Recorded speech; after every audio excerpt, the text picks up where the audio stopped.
ಸರ್ಕಾರ ತಮ್ಮೆಲ್ಲ ಕಾರ್ಯಕ್ರಮ ಹಾಗೂ ಇವತ್ತು ಕಾರ್ಯಕ್ರಮದ ಮುಖ್ಯ ಕೇಂದ್ರದಿಂದ ಗಾಯತ್ರಿ ಮೇಡಮ್ ಅವರೇ, ನಾಗರಾಜ್ ಸರ್ ಅವರು, ಧನಂಜಯ್ ಸರ್ ಅವರು, ಸೋಮಶೇಖರ್ ಸರ್ ಅವರು, ಉಮಾಪತಿ ಸರ್ ಅವರು, ಚಂದ್ರಮ್ಮ ಅವರು, ಮತ್ತು ಇವತ್ತು ಕಾರ್ಯಕ್ರಮಕ್ಕೆ ಆಗಮಿಸಿರ್ತಂಥ ಎಲ್ಲ ಅವರ ಕುಟುಂಬ ಸದಸ್ಯರೇ, ಮತ್ತು ವಿಶೇಷವಾಗಿ ಇವತ್ತು ನಮ್ಮ ಹಿರಿಯರು, ನಮ್ಮ ಸಚಿವಾಲಯದ ಹಿರಿಯ ಅಧಿಕಾರಿಗಳು, ನಮ್ಮ ಮಾರ್ಗದರ್ಶಕರಿಂದ ಸುದರ್ಶನ್ ಸರ್ ಬಂದಿದ್ದಾರೆ, ಮತ್ತು ನಮ್ಮ ಶಿವರುದ್ರಪ್ಪ ಅವರು ಬಂದಿದ್ದಾರೆ, ಚಂದ್ರಶೇಖರ್ ಸರ್ ಬಂದಿದ್ದಾರೆ, ಮತ್ತು ಹೇಮಣ್ಣ ಸರ್ ಬಂದಿದ್ದಾರೆ, ಮತ್ತು ನಮ್ಮ ಮೇಡಮ್ ಅವರು ಬಂದಿದ್ದಾರೆ. ಸೊ ಎಲ್ಲರಿಗೂ ಬಂದಿದ್ದ ಎಲ್ಲ ನಮ್ಮ ಸಚಿವಾಲಯ ಸಹೋದ್ಯೋಗಿ ಮಿತ್ರರು. ಈಗ ಲಾಸ್ಟಿಗೆ ನಮಗೆಲ್ಲರಿಗೂ ಗೊತ್ತಿದ್ದಂಗೆ ಅಧ್ಯಕ್ಷ ಎಲ್ಲರೂ ಮಾತಾಡಿ ಯಾರ್ಯಾರು ಏನೇನು ಮಾತಾಡಿದ್ದೆಲ್ಲ ಮಾತಾಡಿದ ಮೇಲೆ ಅದೆಲ್ಲ ಕೇಳಿಸ್ಕೊಂಡ್ರೆ ನೀವು ಎಲ್ಲರೂ ಎಕ್ಸಾಸ್ಟ್ ಆಗಿರ್ತೀರಿ. ಇನ್ನು ಇವ್ರದ್ದು ಒಂದು ಕೇಳಬೇಕಾ, ಇನ್ನೊಂದು ಬಾಕಿ ಇದೆನಾ ಅಂತಕ್ಕಂಥದ್ದು ಕಲ್ಪನೆ. ಅದಕ್ಕೆ ನನಗೇನು ಅನ್ಸುತ್ತೆ, ಈಗ ಅಂತಿಮ ಭಾಷಣ ಅಧ್ಯಕ್ಷ ಭಾಷಣ ಅಲ್ಲ, ಈಗ ಎಕ್ಸಾಸ್ಟೆಡ್ ಆಗಿರೋ ಭಾಷಣ ಆಗಿರ್ತೀನಿ. ಅದಾಗಿಯೂ ಕೂಡ ಸಂಪ್ರದಾಯದ ಪ್ರಕಾರ ಅಧ್ಯಕ್ಷನಾದವನು ಅಂತಿಮವಾಗಿ ಕೊನೆಯದಾಗಿ ಕನ್ಕ್ಲೂಡ್ ಮಾಡಬೇಕು ಅಂತ. ಮೊದಲೆಲ್ಲ ನಾವು ಸನ್ಮಾನ ಮಾಡಿದ್ಮೇಲೆಲ್ಲ ಅಧ್ಯಕ್ಷ ಭಾಷಣ ಮಾಡ್ತೀವಿ. ಇತ್ತೀಚೆಗೆ ಏನಾಗ್ತದೆ, ಸನ್ಮಾನ ಮಾಡಿದ ತಕ್ಷಣ ಯಾರೂ ಕೈ ಸಿಗಲ್ಲ, ಎಲ್ಲರೂ ಹೋಗ್ತಾರೆ ಅಧ್ಯಕ್ಷರ ಭಾಷಣ ಯಾರು ಅಂತ ಹೇಳೋದು ಅಂತ. ಅದಕ್ಕೆ ನಾವು ಅದನ್ನು ಪ್ರಿಪೋಂಡ್ ಮಾಡಿ ಮೊದಲು ಅಧ್ಯಕ್ಷ ಮಾತಾಡಿದ ಮೇಲೆ ಸನ್ಮಾನ ಗೌರವ ಸಮರ್ಪಣೆ ಮಾಡೋಣ ಅಂತ. ಸ್ನೇಹಿತರೆ, ಇವತ್ತು ಇವರಲ್ಲಿ ಹೊಂದಿರ್ತಕ್ಕಂಥ ಬಹಳ ವಿಶೇಷ ಇತ್ತು. ಮತ್ತು ನನಗೆ ಎಲ್ಲರ ಜೊತೆ ಬಹಳ ಒಳ್ಳೆಯ ಒಳನಾಟ ಇತ್ತು ಅವ್ರ ಜೊತೆ, ಮತ್ತು ಅವ್ರ ಜೊತೆ ಸಂಪರ್ಕ ಕೂಡ ಇತ್ತು. ನನಗೆ 17 ವರ್ಷದ ಸರ್ವಿಸಲ್ಲಿ ಸಾಕಷ್ಟು ಸಲ ಅವ್ರ ಜೊತೆ ನಮ್ಮದು ಪರಸ್ಪರ ಚರ್ಚೆಗಳಾಗಿದೆ, ಅವರಿಂದ ಸಹಾಯ ಪಡ್ಕೊಳ್ಳತಕ್ಕಂಥದ್ದಾಗಿದೆ. ಈಗ ನಮ್ಮ ಗಾಯತ್ರಿ ಮೇಡಮ್ ಅವರು ಹೇಳಬೇಕಾದ್ರೆ ಅವರು ಕೋಲಾರದಲ್ಲಿ ತಹಶೀಲ್ದಾರ್ ಆಗಿದ್ದಾಗ ಅವರು ಅಲ್ಲಿಂದ ವಾಪಸ್ ಸಚಿವಾಲಯ ಬರಬೇಕಂತ ಬಯಸಿದ್ರು. ಅವಾಗ ಯಾರಾದ್ರೂ ಸಚಿವಾಲಯದವರೇ ಅಲ್ಲಿ ತಹಶೀಲ್ದಾರ್ ಆಗಿ ಬರಲಿ ಅಂತಕ್ಕಂಥದ್ದು ಅವ್ರ ಪೈಕಿ ಆಗಿದೆ. ಅದೇನೋ ಹೆಂಗೋ ಗೊತ್ತಿಲ್ಲ, ಮೇಡಮ್ ಅವ್ರ ಜೊತೆ ಸಂಪರ್ಕ ಆಯಿತು. ಸಂಘವರೇ ನೀವೇ ಇಲ್ಲಿ ಬನ್ನಿ ತಹಶೀಲ್ದಾರ್ ಆಗಿ, ತುಂಬ ಚೆನ್ನಾಗಿರ್ತದೆ, ನಿಮ್ಮಂಥವ್ರಿಗೆ ಸೂಟೇಬಲ್ ಜಾಗ, ನೀವು ಬರಬೇಕು, ನೀವು ಬನ್ನಿ ಅಂತಕ್ಕಂಥದ್ದು ಹೇಳಿದ್ರು. ನಾನು ಖುಷಿಪಟ್ಟೆ, ಏನಪ್ಪ ಬೆಂಗಳೂರು ಹತ್ರ ಕೋಲಾರ ತಹಶೀಲ್ದಾರ್ ಸುಮ್ಮನೆ ತಹಶೀಲ್ದಾರ್ ಪೋಸ್ಟಿಂಗ್ ಸಿಗೋದು ಅಷ್ಟು ಸುಲಭ ಅಲ್ಲ, ನನಗೂ ಗೊತ್ತಿಲ್ಲ ಎಷ್ಟೆಲ್ಲ ಕಷ್ಟಗಳಿದ್ದಾವೆ, ಏನೆಲ್ಲ ಮಾಡಬೇಕಾಗುತ್ತೆ ಅಂತ. ಅದಾಗಿ ಮೇಡಮ್ ಅವರೇ ಖುದ್ದಾಗಿ ಫೋನ್ ಮಾಡಿ, ಇಲ್ಲ ನೀವು ಬನ್ನಿ, ನಾನು ಎಮ್ ಎಲ್ ಅವ್ರಿಗೆ ಮಾತಾಡ್ತೀನಿ, ನೀವು ಬನ್ನಿ, ಎಮ್ ಎಲ್ ಅವರಿಗೆ ನಾನೇ ಭೇಟಿ ಮಾಡ್ತೀನಿ ಅಂತ. ಮತ್ತೆ ಅವರ ಸಂಪರ್ಕದಿಂದ ಎಮ್ ಎಲ್ ಅವ್ರ ಪರಿಚಯ ಆಯಿತು, ಎಮ್ ಎಲ್ ಅವ್ರ ಜೊತೆ ಮಾತಾಯಿತು. ಎಮ್ ಎಲ್ ಅವರು ಪತ್ರ ಕೊಡೋದಕ್ಕೆ ಮೊದಲು ಎಲ್ಲ ವಿಚಾರಗಳನ್ನ ತಿಳ್ಕೊಬೇಕಲ್ಲ, ನೀನು ಹೆಂಗೆ ಕೆಲಸ ಮಾಡ್ತೀರಾ, ಏನು ಮಾಡ್ತೀರಾ. ತಹಶೀಲ್ದಾರ್ ಅಂದರೆ ನಮಗೆ ಭಾಳ ಗಟ್ಟಿ ಬಿರುಸಾದಂಥ ತಹಶೀಲ್ದಾರ್ ಬೇಕು ನಮಗೆ. ನಮ್ಮ ತಾಲೂಕಾಗೆ ಸ್ವಲ್ಪ ಮೆತ್ತಗಿದ್ರೆ ನಡೆಯಲ್ಲ, ಕೋಲಾರ ಸಿಟಿಗೆ ಒಳ್ಳೆ ಬಿರುಸಾದಂಥ ತಹಶೀಲ್ದಾರ ಬೇಕು ನಮಗೆ. ನೀವು ಆ ಥರ ಎಲ್ಲ ಕೆಲಸ ಮಾಡ್ತೀರಾ ಅಂದ್ರೆ ಬನ್ನಿ, ಸುಮ್ಮನೆ ಬಂದ್ಬಿಟ್ಟು ತಹಶೀಲ್ದಾರ್ ಅಂತ ಬಂದ್ಬಿಟ್ಟು ಮತ್ತೆ ಕೆಲಸಗಳಾಗದೆ ಎಲ್ಲದಕ್ಕೆ ಹಿಂದೇಟ್ ಆಗೋಂಗಿದ್ರೆ ಬರಬೇಡಿ ಅಂತ ಅಂದರು. ನಾನು ಅವಾಗ ಹೇಳಿದೆ, ಇಲ್ಲ ಸರ್, ಒಂದ್ಸಲ ನನಗೆ ಪ್ರಯೋಗ ಮಾಡಿ ನೋಡಿ, 6 ತಿಂಗಳಲ್ಲಿ ಗೊತ್ತಾಗುತ್ತೆ ನಾವು ಎಷ್ಟು ಬಿಡಿಸಿದ್ದೀವಿ, ಯಾವ ಥರ ಕೆಲಸ ಮಾಡ್ತೀವಿ ಅಂತ. ಇಡೀ ಜಿಲ್ಲೆಯಲ್ಲಿ, ಇಡೀ ರಾಜ್ಯದಲ್ಲಿ ನಮ್ಮ ಬಗ್ಗೆ ಚರ್ಚೆ ಆಗಬೇಕು. ಇಡೀ ರಾಜ್ಯದಲ್ಲಿ ತಹಶೀಲ್ದಾರ್ ಈ ಥರ ಇರಬೇಕು, ಮಾಜಿ ತಹಶೀಲ್ದಾರ್ ಅಂತ ಮಾಡಿ ತೋರಿಸ್ತೀನಿ, ನಾನು ಆ ಥರ ಕೆಲಸ ಮಾಡಿ ತೋರಿಸ್ತೀನಿ ಸರ್, ನೀವು ಲೆಟರ್ ಕೊಟ್ಬಿಡಿ, ನಾನು ಪೋಸ್ಟಿಂಗ್ ಮಾಡಿಸ್ಕೊಂಡು ಬರ್ತೀನಿ ಅಂತ. ಆಯಿತು ಅಂದರು. ಮತ್ತೆ ಅಲ್ಲ ಸರ್, ನೀವು ಬಿಡಿಸ್ಬೇಕು, ಭಾಳ ಗಟ್ಟಿ ತಹಶೀಲ್ದಾರ್ ಬೇಕು ಅಂದ್ರಿ. ಆಮೇಲೆ ಸಮಸ್ಯೆ ಹಿಂಗಾಗ್ಬಾರ್ದು, ನಿಮ್ಮ ಜನ ಎಲ್ಲ ಬಂದ್ಬಿಟ್ಟು ಸರ್ ಏನು ಸರ್ ಇಷ್ಟು ಬಿಡಿಸಿದ್ರೆ ಹೆಂಗೆ ಸ್ವಲ್ಪ ಅಧಿಕಾರ ಕೇಳ್ತಾರೆ ಅಂದರೆ ನಾನು ಅವಾಗ ಆಗಕ್ಕೆ ತಯಾರಿಲ್ಲ ಸರ್ ಅಂದೆ. ಅವ್ರಿಗೆ ಕೊಡ್ಬೇಕಾಗಿಲ್ಲ ಲೆಟ್ರು, ಏನು ಹಿಂಗೆ ಈಗಲೇ ಹಿಂಗೆ ಮಾತಾಡ್ತಾರಲ್ಲ ಅಂತ ಅಲ್ಲಿ ಹಿಂಗೆ ಕೊಟ್ಟರು, ಲೆಟ್ರ್ ಕೊಟ್ಟರು, ತಂದು ಕೊಟ್ವಿ ಪ್ರಿನ್ಸಿಪಲ್ ಸೆಕ್ರೆಟರಿ ಇವರಿಗೆ. ಮೇಡಮ್ ಅವರು ಭಾಳ ಪ್ರಯತ್ನ ಪಟ್ಟರು, ನನಗೆ ತಹಶೀಲ್ದಾರ್ ಕರ್ಸ್ಕೋಬೇಕು, ಅವ್ರು ಸಚಿವರು ನಾನು ಆಗ್ಬೇಕಲ್ಲಿ ಬರಬೇಕು, ಅವರಿಗೆ ನಾನೇ ಅಲ್ಲಿಂದ ಚಾರ್ಜ್ ತಗೋಬೇಕು ಅವ್ರಿಗೆ ಅಂತ. ಪಾಪ ಮೇಡಮ್ ಸಪೋರ್ಟ್ ತುಂಬಾ ಚೆನ್ನಾಗಿತ್ತು. ಅವ್ರು ನನಗೆ ಮಗಳಾಗಿ ಹೌದು ಹೌದು, ಹಾಗಾಗಿ ನಾನೇ ವಾಪಸ್ ಬರಬೇಕು ಅಂತ ಇಷ್ಟಪಟ್ಟು ಬಂದಿದ್ದೆ. ಅದಕ್ಕೆ ನೀವೇ ಬರಲಿ ಅಂತ. ಬಟ್ ಏನಂದ್ರೆ ನಮಗೆ ಅದೃಷ್ಟ ಇರಲಿಲ್ಲ, ಅದು ಎಷ್ಟೆಲ್ಲ ಪ್ರಯತ್ನ ಪಟ್ವಿ. ಆಮೇಲೆ ಅಲ್ಲಿ MP ಅವರು ಕಡೆಯವರು ಯಾರೋ ಒಬ್ಬರಿಗೆ ಅವರು ಸರ್ಕಾರ ಅವರು ಇತ್ತು, MP ಅವರು, MLA ಅವರು ವಿರೋಧ ಪಕ್ಷದಲ್ಲಿದ್ದರು. ಹಾಗಾಗಿ ರೂಲಿಂಗ್ ಗೌರ್ಮೆಂಟ್ MP ಇದೆ ಮಾರ್ಕ್ ಕೇಳ್ಕೊಂಡು ರೆವೆನ್ಯೂ ಮಿನಿಸ್ಟರ್, ಅಂದೇ ರೆವೆನ್ಯೂ ಮಿನಿಸ್ಟರ್ ಏನ್ ಮಾಡಿದ್ರು, ಅಲ್ಲಿ ತಹಶೀಲ್ದಾರ್ ಅವ್ರಿಗೆ ಬೇಕಾದ್ರೂ ಕೊಟ್ಟರು, ನನಗೆ ಆಗಲ್ಲ. ನಾವು ಆಮೇಲೆ ಕಲಬುರಗಿಗೆ ಡಿಸ್ಟ್ರಿಕ್ಟ್ ಆಫೀಸರ್ ಬ್ಯಾಕ್ವರ್ಡ್ ಕ್ಲಾಸ್ ಆಗಿ ನಾನು ಕೆಲಸ ಮಾಡ್ಕೊಂಡು ಬಂದೆ. ಬಟ್ ಮೇಡಮ್ ಅವರು ನಮ್ಮ ಸಚಿವಾಲಯದವರು ಬರಲಿ, ಅಲ್ಲಿ ಕೆಲಸ ಮಾಡಲಿ, ನನ್ನ ಜಾಗದಲ್ಲಿ ಅವರೇ ಬರಲಿ ಅಂತಕ್ಕಂಥದ್ದು ಒಂದು ಭಾಳ ಒಂದು ಸ್ನೇಹ ಬಾಂಧವ್ಯದಲ್ಲಿ ನನ್ನನ್ನು ಫೋನ್ ಮಾಡಿ ಕರೆಸಿ, ಅದು ಯಾವತ್ತೂ ಋಣ ನಾವು ಮರೆಯಕ್ಕಾಗಲ್ಲ. ಆ ಋಣ ಹೆಂಗೆ ತಿರ್ಸ್ಕೋಬೇಕು ಅನ್ನೋಷ್ಟರಲ್ಲಿ ಇನ್ನೊಂದು ಋಣ ಒಂದು ನಮ್ಮ ಮೇಲೆ ಬಂದ್ಬಿಡ್ತು. ಏನಂದ್ರೆ ಚುನಾವಣೆ ನಿಂತಾಗ ಮೇಡಮ್ ಓಟ್ ಹಾಕಿ ಅಂದಾಗ ನಮ್ಮನ್ನು ಓಟ್ ಹಾಕಿ ಗೆಲ್ಲಿಸಿ ಇವತ್ತು ಅಧ್ಯಕ್ಷರಾಗಿ ಇವತ್ತು ಅವ್ರು ಬೀಳ್ಕೊಡುಗೆ ಕಾರ್ಯಕ್ರಮ ಮಾಡಕ್ಕೆ ನಾವು ಅಧ್ಯಕ್ಷತೆ ವಹಿಸ್ಕೊಡ್ತೀವಿ ಅಂದ್ರೆ ಅದು ಕೂಡ ಅವರೇ ಋಣ. ಇವೆಲ್ಲ ಋಣಗಳೆಲ್ಲ ಸೇರ್ತಿಲ್ಲ, ಯಾವ ತೀರಿಸ್ಕೊಂಡು ಗೊತ್ತಿಲ್ಲ ಮೇಡಮ್. ಬಟ್ ನಿಮ್ಮೆಲ್ಲ ಸಹಕಾರ ನಮ್ಮೊಂದಿಗಿರಲಿ, ಮತ್ತೆ ನಿಮ್ಮ ನಿವೃತ್ತಿ ಜೀವನ ಸುಖಮಯವಾಗಲಿ ಅಂತ ದೇವರ ಪ್ರಾರ್ಥನೆ ಮಾಡಿ. ಮತ್ತು ಅದ್ರ ಜೊತೆಲೆ ನಾಗರಾಜ್ ಸರ್ ಅವರು ಈಗಾಗಲೇ ನಮ್ಮ ಒಬ್ಬ ವಿದ್ವಾಂಸರು, ವಾಗ್ಮಿ, ಕಲಾವಿದರು, ನಮ್ಮ ಮಂಜಣ್ಣ ಅವರು, ಡೆಪ್ಯೂಟಿ ಸೆಕ್ರೆಟರಿ ಮಂಜಣ್ಣ ಅವರು, ಈಗಾಗಲೇ ಅವ್ರ ಬಗ್ಗೆ ಸಾಕಷ್ಟು ವಿಷಯಗಳು ನಾಗಣ್ಣ ಅವ್ರ ಬಗ್ಗೆ, ನಾಗಣ್ಣ ಅಂತಾನೆ ನೋಡಿ ಬಾಯಿಗೆ ನಮ್ಮ ಸರಳವಾಗಿ ನಾಗಣ್ಣ ಅವರೇ ಅಂತ ಅಂತೀವಿ. ನಾಗರಾಜ್ ಸರ್ ಅಲ್ಲ, ನಾಗಣ್ಣ ಯಾಕೆಂದ್ರೆ ಸಾಹೇಬರು ಸೀನಿಯರ್ಸ್ ಇದ್ದಾಗಿಂದ ನನಗೆ ಪರಿಚಯ, ಒಳ್ಳೆ ಒಡನಾಟ ನಮಗೆ ಅವರಿಗೆ. ಮತ್ತೆ ಈಗ ಅಕ್ಷರಶಃ ನಮ್ಮ ಶಿವಾನಂದನ್ ಅವರು ಹೇಳಿದ್ರು, ಒಬ್ಬ ಮಾದರಿ ಅಧಿಕಾರಿ ಅಂತ ಹೇಳಿದ್ರು, ಎರಡು ಮಾತಿಲ್ಲ. ಅವ್ರು ನಿಜವಾಗ್ಲೂ ಒಬ್ಬ ಮಾದರಿ ಅಧಿಕಾರಿ. ಮತ್ತೆ ತಮ್ಮ ಕೆಳಗೆ ಇರ್ತಕ್ಕಂಥವ್ರಿಗೆ ಯಾವ ರೀತಿಯಲ್ಲಿ ನಡ್ಕೋಬೇಕು, ಮಾತಾಡಬೇಕು ಅಂತ ಯಾರಾದ್ರೂ ಕಲಿಬೇಕು ಅಂದ್ರೆ ಅವರಿಂದ ಕಲಿಬೇಕು. ಯಾಕಂದ್ರೆ ಹೋಗುವಾಗ ನಮ್ಮ ಅಭಿಜಿತ್ ಹೇಳಿದ್ರು, ಇಲ್ಲ ಅವ್ರ ಕೆಳಗಡೆ ಇರ್ತಕ್ಕಂಥವ್ರನ್ನ ನಾನು ಬರಲ್ಲ, ಈಗ ಹೊರಡಲ್ಲ ಅಂತಕ್ಕಂಥದ್ದು ಕೆಳಗಿನ ಅಧಿಕಾರಿ ಸಿಬ್ಬಂದಿಗಳನ್ನು ಕೇಳ್ಕೊಂಡು ಹೋಗೋದು. ಯಾಕಂದ್ರೆ ಪ್ರೀತಿಯಿಂದ ಗೆಲ್ತಕ್ಕಂಥದ್ದು ಯಾವ್ದು ಇಲ್ಲ, ಪ್ರೀತಿಯಿಂದ ಎಲ್ಲನೂ ಗೆಲ್ಬಹುದು. ಅದನ್ನ ಅವರು ಮಾಡಿ ತೋರಿಸಿದ್ದಾರೆ. ಸಚಿವಾಲಯದಲ್ಲಿ ಇಷ್ಟೆಲ್ಲ ಅವ್ರಿಗೆ ಅಭಿಮಾನಿಗಳು ಪ್ರೀತಿಪೂರ್ವಕವಾಗಿ ಎಲ್ಲರೂ ಕಾಣ್ತಾರೆ ಅವರಿಗೆ, ಅಂದ್ರೆ ಅವ್ರ ಪ್ರೀತಿನೇ ಕಾರಣ. ಸೊ ಹಾಗಾಗಿ ಅವ್ರದ್ದು ನಿವೃತ್ತಿ ಜೀವನ ಬಹಳ ಸುಖಮಯವಾಗಲಿ ಅಂತ ಕೂಡ ನಾನು ದೇವರ ಪ್ರಾರ್ಥನೆ ಮಾಡ್ತೀನಿ. ಮತ್ತೆ ಧನಂಜಯ ಸರ್ ಅವರು ಸದಾ ಹಸಮುಖಿ, ಸದಾ ಅವರು ನಗಂತಾನೆ ಇರೋರು, ನಮ್ಗೆ ಯಾವತ್ತೂ ಬೆಂಬಲವಾಗಿ ನಿಂತಿರೋರು, ಬಹಳ ಉತ್ತಮ ಅಧಿಕಾರಿಯೂ ಸಹ. ಮತ್ತೆ ಅದು ನನ್ಗೆ ಗೊತ್ತಿಲ್ಲ, ಸರ್ನ ನೋಡಿದ್ರೆ ಅವ್ರು ಯಾರು ಒಬ್ಬರ ಜೊತೆ ಜಗಳ ಆಡಿದ್ದಾರೆ ಅಂತಕ್ಕಂಥದ್ದು ನಾವು ಕಲ್ಪನೆ ಊಹೆನೂ ಮಾಡ್ಕೊಳಕ್ಕಾಗಲ್ಲ. ಬಟ್ ನಮ್ಮ ಪ್ರಧಾನ ಕಾರ್ಯದರ್ಶಿ ಜೊತೆ ಅವ್ರಿಗೆ ಯಾಕೆ ಜಗಳ ಆಗಿತ್ತು, ಅದಾದ್ಮೇಲೆ ಯಾಕೆ ಹೆಂಗ್ ದೋಸ್ತಿ ಆಯ್ತು ಅಂತಕ್ಕಂಥದ್ದು. ಬಟ್ ಅದೇನೇ ಇರಲಿ, ಒಬ್ಬರ ಜೊತೆ ಜಗಳ ಆಗಿ ಫ್ರೆಂಡ್ಶಿಪ್ ಆದ್ರೆ ಅದು ಬಹಳ ದೀರ್ಘಕಾಲ ಇರ್ತದೆ ಅಂತಕ್ಕಂಥದ್ದು. ಸೊ ಬಹುಶಃ ಆ ಕಾರಣಕ್ಕೆಲ್ಲ ಜಗಳ ಮಾಡ್ಕೊಂಡಿದ್ರು ಗೊತ್ತಿಲ್ಲ. ಬಟ್ ಅವ್ರು ಯಾವತ್ತೂ ಸದಾ ಹಸನ್ಮುಖಿ ಅವರು. ಅವ್ರನ್ನ ಯಾವತ್ತು ನೋಡಿದ್ರು ಬಹಳ ಸೌಮ್ಯ ಸ್ವಭಾವ, ಸೌಮ್ಯ ನೋಡೋಕ್ಕೂ ಅಷ್ಟೇ ಯಾವತ್ತೂ ಶಾಂತ ಚಿತ್ತರಾಗಿರ್ತಾರೆ. ನಮ್ಮನ್ನ ಸಲಹೆ ಸೂಚನೆಗಳನ್ನು ಕೊಡ್ತಾರೆ, ಮಾರ್ಗದರ್ಶನ ಕೊಡ್ತಾರೆ, ಬಹಳ ಉತ್ತಮವಾಗಿ ಕೆಲಸನೂ ಕೂಡ ಮಾಡ್ತಾರೆ. ಅವ್ರ ನಿವೃತ್ತಿ ಜೀವನ ಬಹಳ ಸುಖಮಯವಾಗಲಿ ಅಂತಕ್ಕಂಥದ್ದು ಕೂಡ ನಾನು ಅವರ ಪ್ರಾರ್ಥನೆಯನ್ನು ಮಾಡ್ತೀನಿ. ಮತ್ತೆ ಸೋಮಶೇಖರ್ ಸರ್ ಅವರು ನಿನ್ನೆ ನಮ್ಮ ಅಮ್ಮನವರಿಗೆ ಹೇಳಿದ್ರು, ಇಲ್ಲ ನಾನು ಬರೋಕ್ಕಾಗಲ್ಲ, ಯಾವುದೋ ಕಾರಣಾಂತರಗಳಿಂದ ನಾನು ಬರ್ತಾ ಇಲ್ಲ ಅಂತ. ಸೊ ಅವರ ಅನುಪಸ್ಥಿತಿಯಲ್ಲಿ ಅವ್ರ ಬಗ್ಗೆ ಕೂಡ ನಾವು ಪ್ರಾರ್ಥನೆಯನ್ನು ಮಾಡ್ತೀವಿ, ಅವರಿಗೆ ನಿವೃತ್ತಿ ಜೀವನ ಸುಖಮಯವಾಗಿ ಆಗಲಿ ಅಂತಕ್ಕಂಥದ್ದು. ಮತ್ತೆ ಉಮಾಪತಿ ಸರ್ ಅವ್ರ ಬಗ್ಗೆ ಈಗ ಅವರು ಮಗಳೆಲ್ಲ ಅವರಾಗಿ ವಿಚಾರಗಳನ್ನೆಲ್ಲ ಹೇಳಿದ್ರು. ನನ್ಗೆ ಗೊತ್ತಿಲ್ಲ, ಅವ್ರ ತಾಯಿ ಚಿಕ್ಕವರಾಗಿದ್ರೆ ಅವ್ರಿಗೆ ಅಗಲಿದ್ದಾರೆ ಅಂತಕ್ಕಂಥ ನಮ್ಗೆ ಗೊತ್ತಿಲ್ಲ. ಬಹುಶಃ ದೇವರು ಒಂದು ಕಸ್ಕೊಂಡು ಕೊಡ್ತಾರೆ ಅಂತಾರಲ್ಲ, ಅದಕ್ಕೆ ಆ ತಾಯಿ ಪ್ರೀತಿ ಸಿಗ್ಲಿ ಅಂತಕ್ಕಂಥ ನಿಟ್ಟಿನಲ್ಲಿ ಬಹುಶಃ ದೇವರು ಯಾಕೋ ಅವ್ರಿಗೆ ಎರಡು ಹೆಣ್ಮಕ್ಳೇ ಕೊಟ್ಟಿರ್ಬೇಕು ಅನ್ನೋಂಥದ್ದು ನನಗೆ ಅನ್ಸುತ್ತೆ. ಯಾಕಂದ್ರೆ ಆ ನೋವು, ಆ ಪ್ರೀತಿ ಕಳ್ಕೊಂಡಿದ್ರೆ ಅದು ಮಕ್ಕಳಿಂದ ಪಡ್ಕೊಳ್ಳಿ ಅಂತಕ್ಕಂಥದ್ದು. ಮತ್ತೆ ಅದು ನಿಜ ಕೂಡ ಆಗಲಿಕ್ಕೆ ಅಂತಕ್ಕಂಥದ್ದು ಒಂದೇ ಸಾಕ್ಷಿ ಏನಂದ್ರೆ, ಅವ್ರ ಮಗಳು ಬಂದ್ಬಿಟ್ಟು ನನ್ನ ತಂದೆಗೆ ತಾಯಿ ಬಹಳ ಚಿಕ್ಕವರಿದ್ದಾಗೆ ಹೋದ್ರು, ನಮ್ಮ ತಂದೆಗೆ ತಾಯಿ ಪ್ರೀತಿ ಸಿಗ್ಲಿಲ್ಲ ಅಂತಕ್ಕಂಥದ್ದು ಬಹಳ ಕಲ್ಪನೆಯನ್ನ ಇಲ್ಲಿ ವ್ಯಕ್ತಪಡಿಸಿದ್ದನ್ನ ನೋಡ್ತಿದ್ರೆ ಬಹುಶಃ ಅವ್ರ ತಾಯಿನೇ, ಸಾಕ್ಷಾತ್ ಅವ್ರ ತಾಯಿನೇ ಪುನರ್ಜನ್ಮ ತಗೊಂಡು ಇವ್ರ ಹೊಟ್ಟೆಯಲ್ಲಿ ಹುಟ್ಟಿ ಬಂದಿದ್ದಾರೆ ಅಂತಕ್ಕಂಥದ್ದು ನಾವು ಭಾವಿಸಬಹುದಾಗಿದೆ ಸ್ನೇಹಿತರೆ ಅಂತ ಹೇಳ್ತಾ. ಮತ್ತೆ ಉಮಾಪತಿ ಸರ್ ಬಗ್ಗೆ ಏನಂದ್ರೆ, ನಾನು ಬ್ಯಾಕ್ವರ್ಡ್ ಕ್ಲಾಸ್ ಡಿಪಾರ್ಟ್ಮೆಂಟ್ ಅಲ್ಲಿ ಕೆಲಸ ಮಾಡ್ತಿರೋದ್ರಿಂದ ನಮ್ಮ ಸಚಿವರ ಕಚೇರಿ ಎದುರುಗಡೆ ಅವ್ರ ಡ್ಯೂಟಿಯಲ್ಲಿ, ಅವ್ರ ಸಾಹೇಬರ ಕಚೇರಿಯಲ್ಲೇ ದಿನ ಹೋಗ್ತಾ ಬರ್ತಾ ನಮ್ಗೆ ಅಲ್ಲಿ ಸಿಗೋರು. ಸರ್ ಈಗ ಪೇ ಕಮಿಷನ್ ಯಾವಾಗ ಕೊಡಿಸ್ತೀರಾ ಸರ್, ನೀವು ಅಧ್ಯಕ್ಷರೆಲ್ಲ ನೀವು ಯಾವಾಗ ಓಡಾಡ್ತೀರಾ ಪೇ ಕಮಿಷನ್ಗೆ, ಐಆರ್ ಕೊಟ್ಟರು ಇನ್ನು ಪೇ ಕಮಿಷನ್ ಕೊಡ್ತಾರೋ, ಇನ್ನು ಐಆರ್ ಕೊಡ್ತಾರೆ ಮುಂದಕ್ಕೆ ಹೋದ್ರೆ ನಾವೆಲ್ಲ ಶೀಘ್ರ ರಿಟೈರ್ಡ್ ಆಗಿದ್ರೆ ಯಾವಾಗ ಪೇ ಕಮಿಷನ್ ಕೊಡ್ತೀರಿ ಅಂತಂದ್ರು ಪ್ರತಿ ಸಲ ಹೋಗ್ತಾ ಬರ್ತಾ ಹಿಡಿದಿರೋದು ಕೇಳೋರು. ನಾನು ಹೇಳೋಣ, ಸರ್ ನೀವು ಬಾಂಡ್ ಪೇಪರ್ ಅಲ್ಲಿ ಬರ್ಕೊಳ್ಳಿ, ನೀವು ಪೇ ಕಮಿಷನ್ ತಗೊಂಡೇ ರಿಟೈರ್ಡ್ ಆಗ್ತೀರಿ, ಅದ್ರ ಬಗ್ಗೆ ನನಗೆ ಎರಡನೇ ಸಂಶಯ ಬೇಡ, ನಾವು ಮಾಡೇ ಮಾಡಿಸ್ತೀವಿ ಅಂತಕ್ಕಂಥದ್ದು. ಲಾಸ್ಟಿಗೆ ರಿಟೈರ್ಮೆಂಟ್ ಸರಿ ಬರ್ತಾ ಬಂತು, ಇದೇನಪ್ಪ ಇನ್ನು ಪೇ ಕಮಿಷನ್ ಆಗ್ತಾ ಇಲ್ಲ ಅಂತ ನನ್ನ ಚಿಂತೆ. ನಮ್ಗೆ ಇಡೀ ಪ್ರಪಂಚಕ್ಕೆ ಎದುರೋಕ್ಕಿಂತ ಜಾಸ್ತಿ ನನಗೆ ಉಮಾಪತಿ ಸರ್ ನೋಡಿದ್ರೆ ಎದುರೋದು. ಯಾಕಂದ್ರೆ ಮಿನಿಸ್ಟರ್ ಆಗಿ ಹೋದಾಗೆಲ್ಲ ಸಿಗ್ತಾರೆ, ಅವ್ರು ತಪ್ಪಿಸ್ಕೊಳ್ಳಂಗಿಲ್ಲ. ನಾನು ಅತ್ಲಾಗ ಬಂದ್ರು ಹಿಡಿತಾರೆ, ಇತ್ಲಾಗ ಬಂದ್ರು ಹಿಡಿತಾರೆ, ಏನ್ ಮಾಡೋದು ಅಂತಕ್ಕಂಥದ್ದು. ಲಾಸ್ಟ್ ಟೈಮ್ ನನಗೆ ಅನಿಸ್ತು, ಶರಾಶರಿ ಕರ್ಕೊಂಡು ಹೋಗಿ ಸಿಎಂ ಹತ್ರ, ಧನಂಜಯ ಈಗ ಉಮಾಪತಿ ಸರ್ ಬಂದಿದ್ದು ಪೇ ಕಮಿಷನ್ ಕೊಡಿ, ನಮ್ಗೆಲ್ಲ ಆಮೇಲೆ ಕೊಡೋದಂತ ಮತ್ತೆ ಅವ್ರಿಗೆ ಕೊಡಿ ಅಂತಕ್ಕಂಥದ್ದು ಹೇಳುವಂತ ಮಟ್ಟಕ್ಕೆ ನನಗೆ ಅನ್ನಿಸ್ಬಿಟ್ಟಿತ್ತು. ಯಾಕಂದ್ರೆ ಪ್ರತಿ ಸಲ ಅವ್ರಿಗೆ ನಾನು ಪ್ರಾಮಿಸ್ ಮಾಡ್ಬಿಟ್ಟಿದೆ, ಸರ್ ನೀವು ತಗೊಂಡೇ ರಿಟೈರ್ಡ್ ಆಗ್ತೀರಿ ಅಂತಕ್ಕಂಥದ್ದು. ಅಲ್ಟಿಮೇಟ್ಲಿ ಫೈನಲಿ ನಾವೆಲ್ಲರಿಗೆ ಪೇ ಕಮಿಷನ್ ಸಿಕ್ತು. ಅವರಿಗೆ ನಾನು ಸಿಕ್ಕಾಗ ಹೇಳಿದೆ, ನೋಡಿ ಸರ್ ಹೇಳಿದ್ರೆ ನಾವು ಪೇ ಕಮಿಷನ್ ಮಾಡ್ತಿದ್ವಿ, ನೋಡಿ ಪೇ ಕಮಿಷನ್ ತಗೊಂಡೇ ರಿಟೈರ್ಡ್ ಆಗ್ತಿದೆ. ಇಲ್ಲ ಸರ್ ನಾವು ಭಾಳ ಇದ್ದೀವಿ, ನೀವೆಲ್ಲರೂ ಮಾಡಿದ್ರೆ ಸರ್.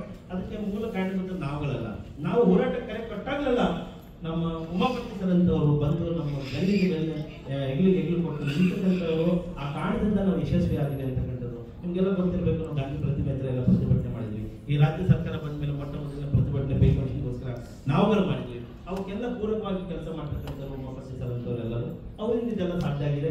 ಮತ್ತು ಅವರ ನಿವೃತ್ತಿ ಜೀವನ ಕೂಡ ಬಹಳ ಸುಖಮಯವಾಗಿ ಆಗಿರಲಿ ಅಂತಕ್ಕಂಥ ಹೇಳ್ತಾ, ಆಗಾಗ ಅವ್ರು ಬಂದು ನಮ್ಗೆ ಸಲಹೆ ಸೂಚನೆಗಳನ್ನು ಕೊಡ್ಲಿ. ಈ ನಿವೃತ್ತಿ ಆಗ್ತಕ್ಕಂಥವ್ರು ಎಲ್ಲರೂ ನಮ್ಮಿಂದ ಯಾವತ್ತೂ ದೂರ ಆಗ್ತಕ್ಕಂಥ ಪ್ರಶ್ನೆ ಇಲ್ಲ. ನಮಗೆ ಆಗಾಗ ಸಲಹೆ ಸೂಚನೆಗಳನ್ನು ಕೊಡಬೇಕು, ಸಂಘಟನೆಗೆ ಬರಬೇಕು, ಅಸೋಸಿಯೇಷನ್ ನಮ್ಮ ಮಾರ್ಗದರ್ಶನ ಕೊಡಬೇಕು ಅಂತಕ್ಕಂಥದ್ದು ಕೇಳ್ತಾ. ಮತ್ತೆ ಪ್ರಮೀಳಮ್ಮ ಮೇಡಮ್ ಅವರು ಬಹಳ ಭಾವುಕರು, ಅವ್ರ ತಂಗಿಯವರು ಕೂಡ ಬಹಳ ಭಾವುಕರು. ವಿಶೇಷವಾಗಿ ನನಗೆ ಅವ್ರಿಗೆ ಬಹಳ ಒಳ್ಳನಾಟ. ಯಾಕಂದ್ರೆ ಅವ್ರ ತಂಗಿ ಶಶಿಕಲಾ ಮೇಡಮ್ ಅವರು ನನ್ನ ನೇಬರ್ ಆಗಿದ್ರು, ನನಗೂ ಕ್ವಾರ್ಟರ್ಸ್ ಕೊಟ್ಟಿದ್ರು. ನಾನು ಹೊಸದಾಗ ಅವಾಗ ಅಪಾಯಿಂಟ್ ಆದಾಗ ನನಗೆ ಒಂದು ಕ್ವಾರ್ಟರ್ಸ್ ಕೊಟ್ಟಿದ್ರು. ಅದ್ರದ್ದು ಭಾಳ ಕಥೆಗಳಿದ್ದಾವೆ ಬಿಡಿ. ಆ ಕ್ವಾರ್ಟರ್ಸ್ ಇನ್ನೊಂದು ಯಾವಾಗ ಹೇಳ್ತೀನಿ, ಇವತ್ತು ತಿಳಿಸ್ತೀನಿ, ಸಮಯ ಇಲ್ಲ. ನಾನು ಅಲ್ಲಿ ಭಾಳಷ್ಟು ಅನುಭವಿಸ್ತೀನಿ. ಇಲ್ಲಿರೋ ಕಾಟ ಭಾಳ ಜಾಸ್ತಿ ಇತ್ತು. ಮಲಗಿದಾಗೆಲ್ಲ ಬೆಡ್ ಮೇಲೆ ಎಲ್ಲ ಹಾಕ್ಬಿಡೋದು, ಇದೆಯಾ ಎಲ್ಲ ಬಂದು ಕ್ವಾರ್ಟರ್ಸ್ ಬೇಕು ಸುಮ್ಮನೆ ಹಠ ಮಾಡಿ ಕ್ವಾರ್ಟರ್ಸ್ ಕೊಂಡಲ್ಲ ಅಂತಕ್ಕಂಥದ್ದು. ಆ ಇಲಿಗಳನ್ನು ತಿನ್ನಕ ಹಾವುಗಳು ಬರ್ತಿದ್ವು ಅಲ್ಲಿ. ಈಗಲ್ಗಳು ಬರ್ತಿದ್ವು. ಒಂದು ದೊಡ್ಡ ಹೊರಗಡೆ ಒಂದು ಟಬ್ ಇತ್ತು, ಅದರ ಬಂದು ಒಂದ್ಸಲ ಈಗಲ್ ಬಿದ್ದಿತ್ತು, ಹಾವನ್ನ ಹಿಡ್ಕೊಂಡು ಬಿದ್ದಿತ್ತು. ನಾನಿದ್ದು ಎಂತ ಕಡೆ ಕ್ವಾರ್ಟರ್ಸ್ ಅಲ್ಲಿ ಇರ್ತಾ ಇದ್ದೀನಪ್ಪ ಅಂತಕ್ಕಂಥದ್ದು. ಬಟ್ ನನ್ನ ಧೈರ್ಯ ಅಂದ್ರೆ ಶಶಿಕಲಾ ಮೇಡಮ್ ಆಗ್ತಾರೆ. ಏನ್ ರಮೇಶ, ಏನು ಊಟ ಆಯ್ತಾ, ತಿಂಡಿ ಆಯ್ತಾ ಅಂತ ಕೇಳೋರು. ಏನು ಊಟ ತಿಂಡಿ ಆಗಿತ್ತು, ಬ್ಯಾಚುಲರ್ ನಾನು ಒಬ್ಬರು ನನಗೆ ಅಡಿಗೆ ಮಾಡ್ಕೊಳ್ಳೋದು ನನ್ನ ತಾಯಿಯಿಂದ ಕಲಿಸ್ತಿಲ್ಲ. ನಾವು ಕಲೀಲ್ಲ ಪಾಪ, ಅವ್ರು ಕಲಿಸಿಲ್ಲ ಅಂತಲ್ಲ. ನಮ್ಮ ಒಬ್ಬರೆಲ್ಲ ಯಾವ್ದು ಚಿಕ್ಕವರಿಂದ ಹೇಳಿದ್ರು ಅನ್ನ ಸಾಂಬಾರ ಮಾಡ್ಕೊಳ್ಳೋದು ಕಲೀರೋ, ಎಲ್ಲರೂ ಹೋದಾಗ ರೂಮಲ್ಲಿ ಮಾಡ್ಕೊಳಕ್ಕಾಗಲ್ಲ, ಅದು ಕಲ್ತಿರ್ಲಿಲ್ಲ. ಆಗ ಪಾಪ ಅವರೇ ತಿಂಡಿ ಏನಾದ್ರು ಕೊಡ್ತಿದ್ರು. ಸ್ವಲ್ಪ ಲೇಟಾಗಿ ಬಂದ್ರು, ಎಲ್ಲೋಗಿದೆ ರಮೇಶ್, ಲೇಟಾಗಿ ಬಂದಿರಪ್ಪ, ರಾತ್ರಿ ಕಾಣಲಿಲ್ಲ ಅಂತ ಕೇಳೋಲ್ಲ. ಕಾಳಜಿ ಕಲ್ತಿನ ಮತ್ತೆ ಪ್ರೀತಿ, ಒಂದು ತಾಯಿ ವಾತ್ಸಲ್ಯನ ಅವ್ರು ಶಶಿಕಲಾ ಮೇಡಮ್ ಅವ್ರು ಕೊಟ್ಟಿದ್ದಾರೆ. ಅವ್ರಿಗೆ ಬಹಳ ಪ್ರೀತಿ ಪೂರ್ವಕವಾದಂತ ಅಕ್ಕ, ನನ್ನ ಅವ್ರ ಕೆಳಗಡೆ ಎಲ್ಲರೂ ಸಿಕ್ಕಿದ್ರು. ಅವ್ರ ಬಳಗ ಎಲ್ಲರೂ, ಅವ್ರ ತಂಗಿ ಮಕ್ಕಳು, ಸೊಸಿ ಮಗಳು, ಹಳೆ ಎಲ್ಲ ಬಂದಿದ್ದಾರೆ. ಅವ್ರ ಯಜಮಾನರು ಅವರು ನೋಡಿ ಹೆಂಗ್ ಬಿಡಿಸಿದ್ದಾರೆ ನೋಡಿ, ಅವ್ರು ಹೆಂಗ್ ಗಟ್ಟಿಯಾಗಿದ್ದಾರೆ ನೋಡಿ. ಅವರು ಯಜಮಾನ ಒಂದು ನಿಮಿಷ ನೋಡ್ಬೇಕು, ಇನ್ನೊಂದು ಹಳೆ ಜನ ಸಿಗಲ್ಲ ಮುಂದೆ. ಈ ತರ ಗಟ್ಟಿ ಇರ್ತಕ್ಕಂಥವ್ರು ನಾವೆಲ್ಲ ಎಲ್ಲೋಗ್ಬಿಡ್ತೀವಿ. ಇನ್ನೊಂದು ವರ್ಷಕ್ಕೆ ಎಲ್ಲರೂ ನಿಜವಾಗ್ಲೂ ಮೇಡಮ್ ಆಸ್ತಿ ಏನು ಅಂದ್ರೆ ಇವರೇ. ನಮ್ಮಲ್ಲಿ ಲಿಫ್ಟ್ ಹತ್ರ ನೋಡಿದ್ರೆ ಇವ್ರ ತಂಗಿ, ಸೊಸಿ, ಮಕ್ಕಳು ಎಲ್ಲ ಪರಿಚಯ ಮಾಡಿಕೊಟ್ರೆ ನಂದು ಇದೇ ನಿಜವಾದ ಆಸ್ತಿ ಮೇಡಮ್. ಎಲ್ಲ ಆಸ್ತಿ ಎಲ್ಲರೂ ಕೇಳ್ತಾರೆ, ರಿಟೈರ್ಡ್ ಆಯ್ತಲ್ಲ, ಏನ್ ಮಾಡಿದ್ರಿ, ಎಷ್ಟು ಆಸ್ತಿ ಮಾಡಿದ್ರಿ, ಮನೆ ಮಾಡ್ಕೊಂಡ್ರ, ಎಷ್ಟು ಬಂತು, PF ಎಷ್ಟು ಬಂತು, KZ ಎಷ್ಟು ಬಂತು, ಮತ್ತೆ ಏನೇನು ಹೆಂಗೇನ್ ಮಾಡ್ಕೊಂಡ್ರಿ ಅಂತ ಏನಿಲ್ಲ. ನಿಜವಾದ ಆಸ್ತಿ ಇದೆ ಅಂತಕ್ಕಂಥದ್ದು. ಯಾಕಂದ್ರೆ ಕುಟುಂಬ ಸದಸ್ಯರೊಂದಿಗೆ ಮತ್ತೆ ಸಂಬಂಧಗಳೊಂದಿಗೆ ಬಾಳೋದಿದೆಯಲ್ಲ, ಅದೇ ಬಹಳ ದೊಡ್ಡ ಆಸ್ತಿ. ಅದನ್ನ ಅನುಭವಿಸಿದ್ರೆ ಮಾತ್ರ ತೃಪ್ತಿ ಸಿಗ್ತದೆ. ನೆಮ್ಮದಿಯಲ್ಲಿ ತೊಂದರೆ ಏನಿದೆ ಅಂದ್ರೆ ಆ ಸಂಬಂಧಗಳಲ್ಲಿ ಇರ್ತದೆ. ಅವ್ರ ಜೊತೆ ನಾವು ಒಳ್ಳಾಟ ಇಟ್ಕೊಂಡಿರ್ತೀವಲ್ಲ, ಅದನ್ನ ಅನುಭವಿಸುವಲ್ಲ, ಅದೇ ಅಂತಕ್ಕಂಥದ್ದು. ಹಿಂದೆ ಕೂಡ ಒಂದ್ಸಲ ನಾನು ಹೇಳಿದ್ದೆ, ಒಂದು ಬಹಳ ದೊಡ್ಡ ರಿಸರ್ಚ್ ಆಯ್ತು.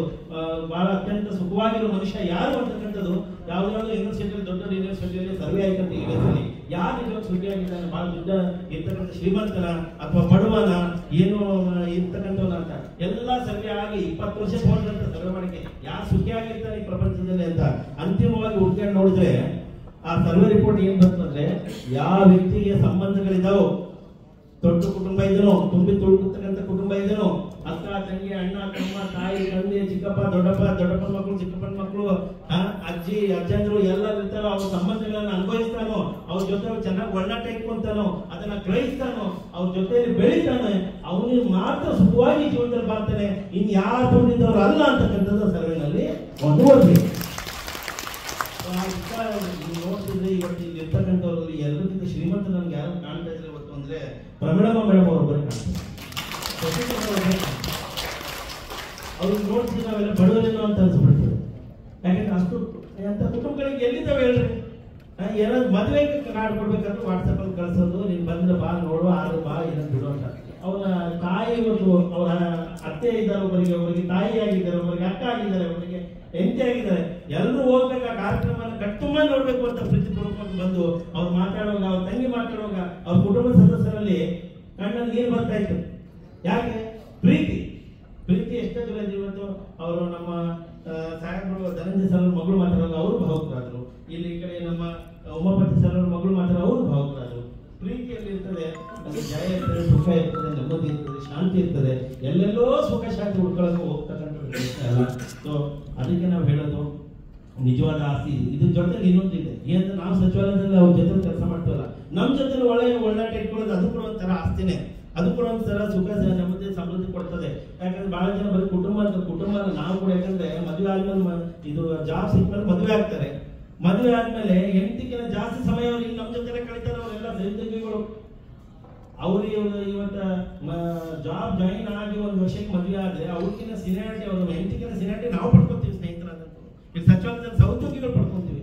ಬಟ್ ಕೆಲವರಿಗೆ ಏನಾಗಿದೆ ಅಂದ್ರೆ, ಕೆಲವರಿಗೆ ನಮ್ಮ ಸಚಿವಾಲಯಕ್ಕೆ ಆಸ್ತಿ ಬೇಕಾಗಿದೆ. ಏನು ಅಂದ್ರೆ ಅದಕ್ಕೆ ಉದಾಹರಣೆಗಳಿಗೆ ಸಿಗ್ತಾ ಇದೆ. ಯಾಕೆ? ಸಚಿವಾಲಯದವರೇ ಇನ್ನೊಂದು ಸಚಿವಾಲಯಗಳನ್ನ ತೊಂದರೆ ಕೊಡೋದು ಅಂತಕ್ಕಂಥದ್ದು ಇವತ್ತು ನಾವು ಬಹಳ ಕಳಕಳಿ ವ್ಯಕ್ತಪಡಿಸ್ತಕ್ಕಂಥ ಒಂದು ಘಟನೆಗಳು ಇತ್ತೀಚೆಗೆ ನಮ್ಮ ಜೊತೆ ನಡೀತಾ ಇದೆ ಅಂತಕ್ಕಂಥದ್ದು. ಏನಂದ್ರೆ ಇವತ್ತು ಸಚಿವಾಲಯದಲ್ಲಿ ಇರ್ತಕ್ಕಂಥವ್ರು ಇನ್ನೊಬ್ಬರು ಸಚಿವಾಲಯದಲ್ಲೇ ಕೆಲಸ ಮಾಡ್ತಕ್ಕಂಥ ಮಾಡೋದು. ಮೇಡಮ್ ಇವರೆಲ್ಲ ಅನುಭವಿಸಿರ್ತಾರೆ. ಸಾಕಷ್ಟು ನಾವು ಅನುಭವಿಸಿದ್ವಿ. ಅದಾಗಬಾರ್ದು ಅಂತಕ್ಕಂಥ ನಿಟ್ಟಿನಲ್ಲಿ ನಾವು ಸಚಿವಾಲಯ ನೌಕರ ಸಂಘದ ಸಮಿತಿ ವತಿಯಿಂದ ಸಾಕಷ್ಟು ಪ್ರಯತ್ನಗಳು ಮಾಡ್ತಾ ಇದ್ದೀವಿ. ನಾವು ಇವತ್ತು ಈ ಸಂಘಟನೆ ಉದ್ಭವಿಸಿರೋದು, ಈ ಸಂಘಟನೆ ಉಟ್ಕೊಂಡಿರೋದು ನಮ್ಮ ಸಚಿವಾಲಯದ ಸರ್ವತೋಮುಖ ಅಭಿವೃದ್ಧಿ ಆಗಬೇಕು, ನಮ್ಮ ಕ್ಷೇಮಾಭಿವೃದ್ಧಿಗಾಗಿ, ನಮ್ಮ ನೌಕರ ಕ್ಷೇಮಾಭಿವೃದ್ಧಿಗಾಗಿ, ಅವರ ಒಳಿತಕ್ಕಾಗಿ ನಾವು ಈ ಸಂಘಟನೆ ಕಟ್ಟಿರೋದು. ನಮ್ಮ ಬಂದಿರ್ತಕ್ಕಂಥ ಕೆಲಸ, ನಾವು ಸರ್ಕಾರದ ವಿರುದ್ಧ ಪೇ ಕಮಿಷನ್ ವಿಚಾರಗಳಲ್ಲಿ ಅಲ್ಲಿ ಅನ್ಯಾಯ ಆದಾಗ ಹೋರಾಟಗಳನ್ನು ಮಾಡೋದು, ಬಾಹ್ಯ ಶಕ್ತಿಗಳ ವಿರುದ್ಧ ಹೋರಾಟಗಳನ್ನು ಮಾಡೋದು. ಇಲ್ಲಿ ಯಾವುದಾದ್ರೂ ನಮ್ಮ ನೌಕರರಿಗೆ ಅನಾನುಕೂಲ ಅಥವಾ ಹುಟ್ಟಿಸ್ತಕ್ಕಂಥ ಯಾರಾದ್ರೂ ಓಡಿ ಬಂದು ಅಥವಾ ಡೆಪ್ಯುಟೇಷನ್ ಮಾಡ್ತಕ್ಕಂಥವ್ರು ಅಂಥವ್ರೆಲ್ಲರ ವಿರುದ್ಧ ಹೋರಾಟ ಮಾಡಬೇಕಂತ ನಮ್ಮ ನಿಟ್ಟಿನಲ್ಲಿ ಸಂಘಟನೆ ಆಗಿದೆ. ದುರ್ದೈವ ಏನಂದ್ರೆ 10 ಸಬ್ಜೆಕ್ಟ್ ನಮಗೆ 7 ಸಬ್ಜೆಕ್ಟ್ ಅಲ್ಲಿ ನಮ್ಮೂರ ವಿರುದ್ಧನೇ ಹೋರಾಟಕ್ಕೆ ನಾವು ಅಣಿಯಾಗಬೇಕು ಅಂತ ಪರಿಸ್ಥಿತಿ ಬರ್ತಾ ಇದೆ. ಯಾಕೆ ಅಂತದ್ದು ಅಂತಕ್ಕಂಥದ್ದು ಡಿಪಿಆರ್ ಸೆಕ್ರೆಟರಿ ಅವರಿಗೆ 15 ಸಬ್ಜೆಕ್ಟ್ ನಾವು ಡಿಸ್ಕಸ್ ಮಾಡಬೇಕು ಸಚಿವಾಲಯ ಸಮಸ್ಯೆಗಳಂದ್ರೆ ಆ 15ರಲ್ಲಿ 10 ಸಬ್ಜೆಕ್ಟ್ಗಳು ನಮ್ಮೋದೇ. ಎಲ್ಲಿದ್ದಾವೆ ಪೆಂಡಿಂಗು? ನಮ್ಮೂರ ಹತ್ರ ಪೆಂಡಿಂಗ್ ಇದೆ. ಹೇಗಾಗಿದೆ ಅಂದ್ರೆ ಒಟ್ಟು IAS ಅಧಿಕಾರಿಗಳಿಗೂ ಗೊತ್ತಾಗ್ಬಿಟ್ಟಿದೆ ಸಮಸ್ಯೆ ಏನಂತ. ಅದಕ್ಕೆ ಈ ಹಿಂದೆ ಡಿಪಿಆರ್ ಸೆಕ್ರೆಟರಿ ಹೋದಾಗ ಅಂದ್ರು, ಈ तुम्हारा दुश्मन बोले तो तुम्हारा दुश्मन बाहर नहीं, तुम्हारा दुश्मन बगल में, तुम्हारा दुश्मन ನಾವಲ್ರಿ ನಿಮ್ಮ ಶತ್ರುಗಳು, ನಿಮ್ಮ ಬಗಲಲ್ಲಿ ಇರ್ತಕ್ಕಂಥ ನಿಮ್ಮವರೇ ನಿಮ್ಗೆ ಶತ್ರುಗಳು. ನೋಡಿ ನೀವು ಕೊಟ್ಟಿರ್ತಕ್ಕಂಥ 15 ಸಬ್ಜೆಕ್ಟ್ ಅಲ್ಲಿ ಯಾರ ಹತ್ರ ಪೆಂಡಿಂಗ್ ಇದಾವೆ? 10 ಸಬ್ಜೆಕ್ಟ್ ಅಲ್ಲ, ನಿಮ್ಮವ್ರು ತಾನೆ, ಅವ್ರು ನಿಮ್ಮ ಸದಸ್ಯರು ತಾನೆ, ನಿಮ್ಮ ಸಂಘದ ಒಬ್ಬರು ಸದಸ್ಯರು ತಾನೆ. ಅವ್ರು ನಾವು ಕನ್ವಿನ್ಸ್ ಮಾಡಿ ಕೆಲಸ ಮಾಡ್ಕೊಳ್ತಾ ಆಗ್ತಾ ಇರೋರು ನೀವೇನು ಸಂಘಟನೆಯಲ್ಲಿ ಬಂದ್ಬಿಟ್ಟು ನಮ್ಮ ನವಾಜ್ ಹಾಕೋದು ಅಂತ ಹೇಳ್ತಾರೆ. ಏನ್ ಮಾಡೋಣ? ಯಾರ ವಿರುದ್ಧ ಹೋರಾಟ ಮಾಡೋಣ ಅಂತ ಇಲ್ಲಿ ಬರ್ತಾರೆ ಸಚಿವಾಲಯದ ನೌಕರ ಸಂಘದಲ್ಲಿ. ಸರ್ ನಂದು ರಿಯಂಬರ್ಸ್ಮೆಂಟ್ ಫೈಲ್ ನನ್ ಕ್ಯಾನ್ಸಲ್ ಆಗಿದೆ, ನನ್ನ ರಿಯಂಬರ್ಸ್ಮೆಂಟ್ ತಿಂಗಳು ಗಟ್ಟಲೆ ಆಯ್ತು ಸರ್, ಇಟ್ಕೊಟ್ಟಿದ್ದಾರೆ ಅಂತ ಹೇಳೋ ಒಂದು ಹುಡುಗಿ ಬಂದು ಹೇಳ್ತಾರೆ.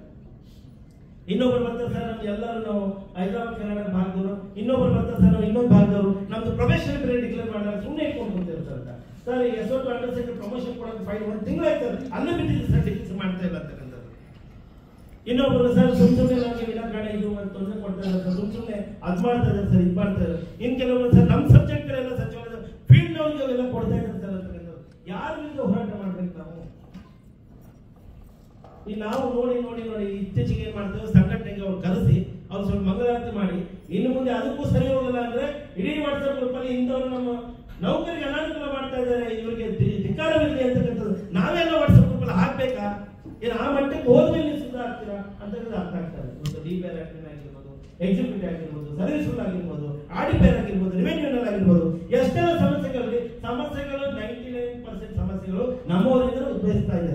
ಎಲ್ಲ ಒಂದು 2-3% IAS ಆಫೀಸರ್ ತೊಂದರೆ ಆಗ್ತಾರೆ. ಮೊದಲೆಲ್ಲ IAS ದಬ್ಬಾಳಿಕೆ ಏನೇನು ಆದೇಶಗಳಾಗ್ಬಿಡೋದು. ಇವತ್ತು ಆ ಥರ ಮಾಡಕ್ಕೆ ಬಿಡ್ತಾ ಇಲ್ಲ ನಾವು ಯಾರು ಕೂಡ. ಹಾಗಾಗಿ ಈ ಎಲ್ಲ ಸಂಬಂಧಗಳ ಜೊತೆ ಆ ಸಂಬಂಧಗಳು ಚೆನ್ನಾಗಿ ಇಟ್ಕೊಂಡ್ರೆ ಅಟ್ಲೀಸ್ಟ್ ರಿಟೈರ್ಮೆಂಟ್ ಟೈಮ್ಗೆ ಇವರೆಲ್ಲ ನೋಡಿ ನಾವು ಸಂಘಟನೆಗೆ ಭಾಳ ಸಂಘ ಅಸೋಸಿಯೇಷನ್ ನಮ್ಮ ಜೊತೆ ನಾವು ಅಸೋಸಿಯೇಷನ್ ಹೇಳ್ಕೊಂಡಾದ್ರೆ ರಿಟೈರ್ಡ್ ಆಗ್ತಾ ಇದ್ರಲ್ಲ, ಆ ಥರ ಹೇಳೋಕ್ಕಾದ ವಿಷಯಗಳು ಇರ್ಬೇಕಲ್ಲ ನಿಮ್ಮ ಹತ್ರ. ನಾವು ಪೂರಕವಾಗಿದ್ವಿ ಸಂಘಟನೆಗೆ, ನಾವು ಈ ಸಮುದಾಯಕ್ಕೋಸ್ಕರ ಏನಾದ್ರು ಮಾಡಿದ್ವಿ, ಈ ಸಚಿವಾಲಯ ನಮ್ಮ ಕುಟುಂಬವಾಗಿತ್ತು, ನಾವು ಅದಕ್ಕೆ ಪರಿಶ್ರಮ ಪಟ್ಟಿದ್ವಿ ಅಂತ ಹೇಳ್ಕೊಳಕ್ಕಾದ್ರೆ ಮಾತು ಹೇಳ್ಕೊಳಕ್ಕೆ ನನಗೆ ಬೇಡ ಏನಾದ್ರು, ಅದಕ್ಕಾದ್ರೂ ನೆಟ್ಟಿಗೆ ಇದು ಕೆಲಸಗಳನ್ನ ಮಾಡಿ ಅಂತಕ್ಕಂಥದ್ದು, ಮತ್ತೆ ಅವ್ರಿಗೆ ತೊಂದರೆ ಕೊಡಬೇಡಿ ನಮ್ಮವ್ರಿಗೆ ಅಂತಕ್ಕಂಥದ್ದು ಮನವಿಯನ್ನು ಮತ್ತೊಮ್ಮೆ ವೇದಿಕೆಯನ್ನು ಇವತ್ತೂ ಕೂಡ ನಾನು ಮಾಡ್ಕೊಳಕ್ಕೆ ಇಷ್ಟಪಡ್ತೀನಿ. ಸೊ ಈಗ ಈ ಎಲ್ಲ ವಿಚಾರಗಳಿರಲಿ, ನಾವು ಯಾವತ್ತು ನಾನು ಈಗ ಅಮ್ಮನವರು ಸ್ವಾಗತ ಭಾಷಣ ಮಾಡಿದ ತಕ್ಷಣ ನಮ್ಮ ಅಸೋಸಿಯೇಷನ್ ವಿಚಾರಗಳಿರಲಿ, ಸ್ವಲ್ಪ ಬೇಡ ಇವತ್ತು ರಿಟೈರ್ಡ್ ಆದವರು ಮಾತಾಡೋಣ. ಬಟ್ ಏನಾಗುತ್ತೆ, ನಾವು ತಿಂಗಳಿಗೆ ಒಂದ್ಸಲ ಅವಕಾಶ ಸಿಕ್ಕಾಗಿ ನಮ್ಮ ಸಾಕಷ್ಟು ಜನ ಸಚಿವಾಲಯದವರು ಇವತ್ತು ಸ್ನೇಹಿತರು ಇವತ್ತು ಬಂದಿದ್ದಾರೆ, ಸ್ವಲ್ಪ ತುಂಬಿ ಕಾಣ್ತಾ ಇದೆ. ಇವತ್ತು ಬಂದಿದ್ದಾಗ ಈ ವಿಷಯಗಳಲ್ಲಿ ಹೋಗಿ ಮುಟ್ಲಿ ಅಂತಕ್ಕಂಥದ್ದು ನಮ್ಮ ಉದ್ದೇಶ. ಕುಟುಂಬ ಸದಸ್ಯರನ್ನ ಏನಪ್ಪ ಇದು ಇವ್ರ ಕತೆ ನಮ್ಮ ಮುಂದೆ ಹೇಳ್ತಾರಲ್ಲ ಅಂತಕ್ಕಂಥದ್ದಲ್ಲ, ಇದು ಇಲ್ಲಿ ನಮ್ಮವರು ಬಂದಿರ್ತಾರ, ಅವರಿಂದ ವಿಷಯಗಳು ಗೊತ್ತಾಗಲಿ, ಸಂಘಟನೆಗೆ ಇನ್ನಷ್ಟು ಶಕ್ತಿ ಬರಲಿ, ಈ ತರದ ಕಾರ್ಯಕ್ರಮ ಇನ್ನಷ್ಟು ಅದ್ದೂರಿಯಾಗಿ ವಿಜೃಂಭಣೆಯಿಂದ ನಾವು ಆಚರಣೆ ಮಾಡೋಕೆ ಅನುಕೂಲ ಆಗಲಿ ಅಂತಕ್ಕಂಥ ವಿಚಾರದಲ್ಲಿ ಇವೆಲ್ಲ ವಿಚಾರಗಳನ್ನ ಹೇಳ್ತಿದ್ವಿ ಸ್ನೇಹಿತರೆ. ಮತ್ತೆ ಇವತ್ತು ನಿವೃತ್ತಿ ಆಗ್ತಕ್ಕಂಥ ಎಲ್ಲಾ ಅತಿ ಶ್ರೀಮಂತರಾದಂತ ಎಲ್ಲ ಇವತ್ತು ನಿವೃತ್ತಿ ಹೊಂದಿರ್ತಕ್ಕಂಥ ಎಲ್ಲ ಅಧಿಕಾರಿ ಮತ್ತು ನೌಕರಿಗೆ ದೇವರ ಆರೋಗ್ಯ ಅಂತಕ್ಕಂಥ ಕೊಟ್ಟು ಕಾಪಾಡಲಿ, ಅವರಿಗೆ ಇನ್ನಷ್ಟು ಸುಖ ಸಮೃದ್ಧಿಯನ್ನು ನೀಡಲಿ ದೇವರು ಅಂತಕ್ಕಂಥದ್ದು ಹೇಳ್ತಾ ನನ್ನನ್ನು ಸಹ ಮಾತಾಡೋಕೆ ಅವಕಾಶ ಮಾಡಿಕೊಡ್ತಾರೆ. ಎಲ್ಲರಿಗೂ ವಂದಿಸೋದು ಮೊದಲು ನಮ್ಮ ತಂಡದ ಹೈಕಮಾಂಡ್ ಆದಂತ ನಮ್ಮ ಶಿವಣ್ಣ ಅವರು ಇವತ್ತು ಒಂದು ಮದುವೆ ವಾರ್ಷಿಕೋತ್ಸವ ಇದೆ. ನಮ್ಮ ಇಡೀ ಸಚಿವಾಲಯದ ಅಧಿಕಾರಿ ನೌಕರ ಪರವಾಗಿ ಶಿವಾನಂದ್ ಅವರಿಗೆ ಮದುವೆ ವಾರ್ಷಿಕೋತ್ಸವದ ಶುಭಾಶಯಗಳು. ಅಲ್ಲೆಲ್ಲ ವಾಟ್ಸಪ್ ಅಲ್ಲಿ ಅವರಿಗೆ ವಿಶ್ ಮಾಡೋಕ್ಕೆ ಈ ತರ ವೇದಿಕೆಯಲ್ಲಿ ವಿಶ್ ಮಾಡೋಕೆ ಸೂಕ್ತ ಅಂತ ಇಲ್ಲಿ ಹಿಂಗೆ ಯಾರಾದ್ರೂ ಬರ್ತಾರೆ ವಾರ್ಷಿಕೋತ್ಸವ ಮತ್ತು ವಾರ್ಷಿಕ ಹೇಳಿ ಅವ್ರಿಗೆ ವಿಶ್ ಮಾಡೋಣ, ಅದು ಅವ್ರಿಗೆ ಅಷ್ಟೇ ಹೇಳಿ ನಮ್ಗೆ ಗೊತ್ತಿಲ್ಲ. ಅದಕ್ಕೆ ಯಾರು ಹೇಳಮ್ಮ ಅಮ್ಮ ನಿಮ್ಗೆ ಯಾರು